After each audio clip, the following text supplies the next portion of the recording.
नमस्ते, मैं सिमरन कौर आपके साथ डीपीएल न्यूज से बढ़ते हैं ताज़ा खबरों की ओर। सेंट्रल बैंक ऑफ इंडिया द्वारा 14 अखिल भारतीय राजभाषा सम्मेलन central bank of India zonal office द्वारा आज 14 अखिल भारतीय राजभाषा सम्मेलन का आयोजन किया गया। राजीव वार्ष्णेय प्रभारी राजभाषा प्रभाग सेंट्रल बैंक ऑफ इंडिया मुख्यालय मुंबई ने बताया कि इस 2 दिवसीय कार्यशाला सम्मेलन में सेंट्रल बैंक ऑफ इंडिया के पूरे देश एवं अन्य बैंकों के प्रतिनिधि भाग ले रहे हैं। केंद्र सरकार के निर्देश अनुसार कामकाज में राजभाषा को बढ़ावा देने के लिए किए जा रहे प्रयासों के तहत ये सम्मेलन किया जा रहा है। राजीव वार्ष्णेय ने उम्मीद जताई कि सम्मेलन से पूरे देश में राजभाषा को कामकाज में अधिक से अधिक प्रयोग करने के प्रति जागरूकता आएगी। Central bank of India zonal office राजभाषा प्रभाग प्रभारी राजीव तिवारी ने कहा कि इस अवसर पर प्रदर्शनी एवं अंतर बैंक प्रतियोगिता भी आयोजित की जा रही है। 5 मिनट के लिए छोड़े, फिर 5 मिनट का तो लंबा हो जाएगा समय। हाँ, छोड़ना है। महाविद्यालय, विश्वविद्यालय या प्रशिक्षण विद्यालय, सबका ध्यान छुट्टी की ओर ही होता। और अगर वो शाम के सत्र हैं तो घड़ी की तरफ ध्यान बार जितना भी काम इस पे किया है उसकी रिपोर्ट्स आप इससे ले सकते हैं। और जो वर्ड पीडीएफ के अलावा भी दूसरे फॉर्मेट हैं, ओटीटी हो गया, टीएक्सटी हो गया, वो सारी फाइलें इस पे समर्थित है। 36 फॉर्मेट इस पे समर्थित है और 36 के में से केवल 2 के आउटपुट्स आपको मतलब रिबिल्ट होके मिलेंगे, बाकी का नोटपैड पे आपको आउटपुट्स मिलता है। और इससे जो भी सामग्री आप डाउनलोड करोगे वो सारी यूनिकोड फॉर्मेट में होगी। यूनिकोड समर्थित सामग्री आप इससे ले सकते हैं। अब कंटेस्ट पे काम करना तो आपको एक अकाउंट इस पे बनाना पड़ेगा। अकाउंट बनाने के बाद आपने उस आईडी के अगेंस्ट एक प्रोजेक्ट बनाना है, दूसरा आपने एक फोल्डर बनाना है। वो एक मिनिमम प्रक्रिया है इस पे जब आप काम करते हैं उसको कि आपकी एक लोकल टीएल क्रिएट हो जाए सर्वर पे। इस प्रोजेक्ट के अगेंस्ट आप किया जाना हमारे लिए अनिवार्य है। तो हमारे जो अंचल प्रमुख है वो इस मामले में इसको बड़े गंभीरता से लेते हैं और बहुत ही सहज तरीके से इस कार्य को करने की उन्होंने इजाज़त दी।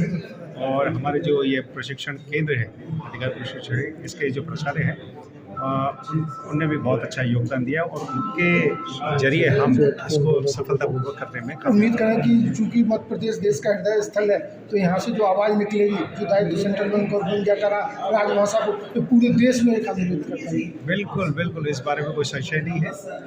ये जो आज हमारे इस जो सभागार में जो बैठे हुए लोग हैं वो सारे देश के आए हुए लोग हैं, न केवल सेंट्रल बैंक के, दूसरे बैंकों से भी आए हुए लोग हैं।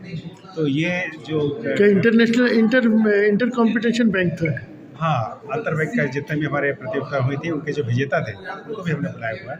और ये जो सत्र संचालन हो रहा है, अभी जो सत्र चल रहा है, ये वक्ता दिल्ली से है और डिजिटल हिंदी पे कंठस्थ पर इनका बहुत अच्छा तो जो आधुनिक तकनीक आ रही है प्रयोग है उससे भी राजभाषा को और कैसे प्रभावी बनाया जाए।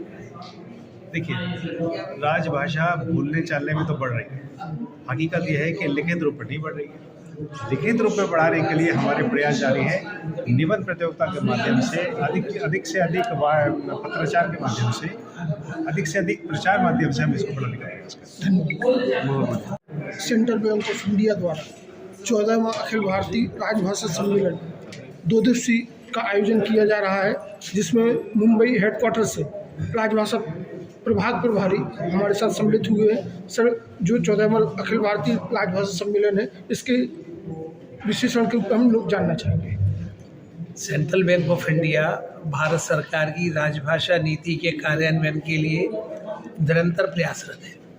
इस श्रृंखला में हम लोग प्रतिवर्ष एक अखिल भारतीय राजभाषा सम्मेलन करते हैं, जिसमें हमारे देश भर के राजभाषा अधिकारी सहभागी होते हैं और जिस नगर में हम ये कार्यक्रम करते हैं उस नगर के नराकास के सदस्यों को भी हम आमंत्रित करते हैं। तो मेरे लिए बड़े हर्ष का विषय है कि आज हम भारत के हृदय स्थल मध्य प्रदेश की राजधानी भोपाल, राजा भोज की नगरी भोपाल, महाकाल के क्षेत्र में, धर्म क्षेत्र में और एक सुंदर प्रदेश में उपस्थित हैं और नगर के बहुत लोग यहाँ पर आए हुए हैं और एक सफल आयोजन करवा रहे हैं। यहाँ पर कोई विषय विशेषज्ञ भी संबोधित कर रहे हैं? जी, निश्चित रूप से आज हमारे उद्घाटन सत्र में भी हमने मध्य प्रदेश शासन से, जनजाति विभाग से IAS श्री सत्येंद्र सिंह को आमंत्रित किया था।